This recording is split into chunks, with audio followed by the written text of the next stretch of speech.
Na WordPress repozitorijumu postoji 55.000 dodataka. Ja ću vam danas pokazati 12 koje koristim na svakom sajtu koji pravim. Pa da počnemo. Gutenberg je donao potpuno novi način unosa sadržaja za stranice i članke, ali mene i dalje draži Classic Editor. Jednostavno je za korišćenje i pregleda. Ima dobro poznati What you see is what you get raspored opcija za unos i formatiranje teksta i multimedije. Budući da koristim page buildere, veoma retko koristim WordPressov editor. Koristim ga za jednostavne stranice za koje mi ne treba komplikovan raspored elemenata i za unos blog postova. Page builderi nam omogućavaju da kreiramo web stranice kakve smo zamislili. Iako se tokom godina pojavio veliki broj različitih, Elementor je trenutno jedan od najboljih i najpopularnijih page buildera sa preko 3 miliona aktivnih instalacija.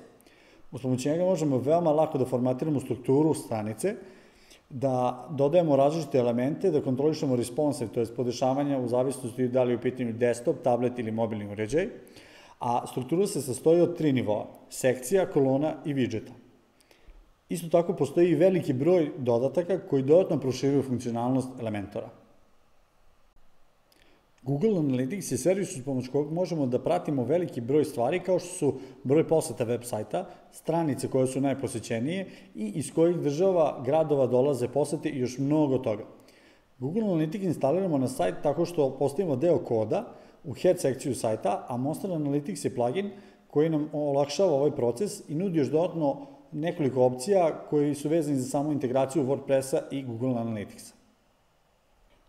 SEO, Search Engine Optimization, ili optimizacija sajta za pretraživače, predstavlja niz podešavanja i koraka koje preduzimamo kako bismo što bolje bili pozicionirani u rezultatima pretrage na Google, najčešće za određene ključne fraze. Yoast je dodatak koji kada instaliramo neće sam po sebi napraviti da naš sajt bude optimizovan, ali daće nam dobre smjernice kako to da postignemo. Inače, na Yoast web sajtu možete da pronađete odlične SEO tutoriale i kurseve, koji su besplatni. Gotovo svaki sajt ima neku vrstu kontakt stranice ili drugu vrstu formulara koji treba da se popuni.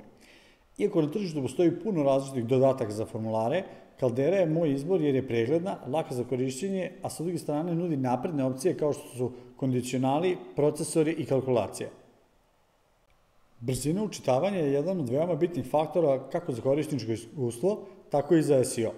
Pored dobrog izbora za hosting, broja skripti i zahteva koje šaljamo ka serveru, slike predstavljaju segment gde možemo da napravimo najveću uštedu u brzini učitavanja same stranice. WP Smush je dodatak koji dodatno optimizuje i kompresuje fotografije pri samom uploadu i na taj način se naša stranica brže učitava. Naravno, ja svaku fotografiju namestim da bude tačna dimenzija koja će se prikazivati kasnije i sačuvam je kroz Photoshop kao Save for Web, Progressive 60% Quality. Budući da je SEO veoma važan izvor poseta za većinu sajtova, na nama je da se pobrinemo da svaki deo sadržaja Google može da razume. Zato je bitno da kada dodajemo slike na sajt, njihov naslov sadrži ključne reči koje opisuju šta je na samoj slici. Budući da Google ne može baš da razume šta je tačno na fotografiji, imamo opciju da dodamo alt tekst gde ćemo opisati šta je tačno na fotografiji. Ovo isto je jako odlična pomoć za ljude koji imaju problema sa vidom i koriste čitača ekrana kako bi posećivali sajtove. Format Media Title nam pomaže da automatizujemo ovaj proces dodavanja alt teksta. Ukoliko sam naziv slike bude formatiran tako da sadrži ključne reči, mi možemo da iskoristimo da to bude i naš alt tekst. Danas svaki dobar i pouzdan hosting nudi besplatan SSL sertifikat. Do skoro je standard bio HTTP protokol i preko njega se komunikacija između klijenta i servera vršila u običnom tekst formatu. I ukoliko bi neko presao ovu poruku, mogo bi da je pročita. HTTPS, to je SSL, enkriptuje ove poruke, što nam daje dodatni nivo zaštite. Google Chrome sada prikazuje za sve sajtove da su not secure ukoliko ne posjeduju SSL sertifikat. Real Simple SSL nam pomaže da jednostavnom aktivacijom ovog dodatka rešimo većinu posla sa aktiviranjem SSL i redirekcija. Budući da je brzina učitavanja jedan od važnijih faktora za korisničko iskustvo i SEO, bitno je da preduzmemo sve korake kako bismo imali sajt koji se brzo učitava, a AutoOptimize je dodatak koji nam omogućava da uradimo kompresiju HTML, CSS-a i JS fajlova kako bismo smanjili broj zahteva ka serveru. Za gzip kompresiju i dodatne opcije VP Fastest Cache je odličan dodatak sa komplementarnim opcijama sa Auto-Optimize. iTeam Security predstavlja jedan od najboljih dodataka sa kojim ćete drastično unaprediti bezbednost svog sajta.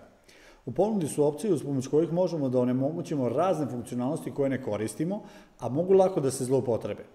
Isto tako možemo da promenimo i standardni link za login na admin deo, kao i standardni ID za admina i još mnogo toga. VP Core je jedan veoma zanimljiv servis uz pomoć kojeg možemo da jednom napravimo spisak dodataka koje najčešće koristimo i samo sa jednim korakom sve ih instaliramo. Sve što treba da uradimo jeste da ove dodatke dodamo na njihovom sajtu, kopiramo kod od naše kolekcije i unesemo je kroz njihov dodatak na naš WordPress sajt. I zatim ćemo jednim korakom moći sve da ih instaliramo. Iako je veoma lako da se zanesemo instaliranjem raznih dodataka koji proširuju funkcionalnost našeg web sajta, veoma je bitno da se ograničimo na one koji su nam zaista neophodni i one za koje znamo da su pouzdani. Isto tako treba da izbegavamo da instaliramo više dodataka čije se funkcionalnosti preklapaju. Tako da, ako imamo nekoliko dodataka koji se bave bezbednošću, treba da instaliramo jedan koji će pokriti sve što nam treba. Veoma često se postavlja pitanje koliko dodataka je previše dodataka. Ovo naravno zavisi od slučaja do slučaja i koliko ste vi voljni da žrtvujete brzinu učitavanja web sajta za određenu tu funkcionalnost. Isto tako, veoma će na to uticati i hosting koji imate i resurse koje može da povuče.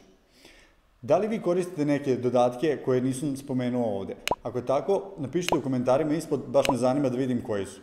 Isto tako me zanima da li biste voljeli da vidite tutoriale koji se bave posebno svakim od ovih dodataka, gde ćemo objasniti kako se oni koriste i kako se podešavaju.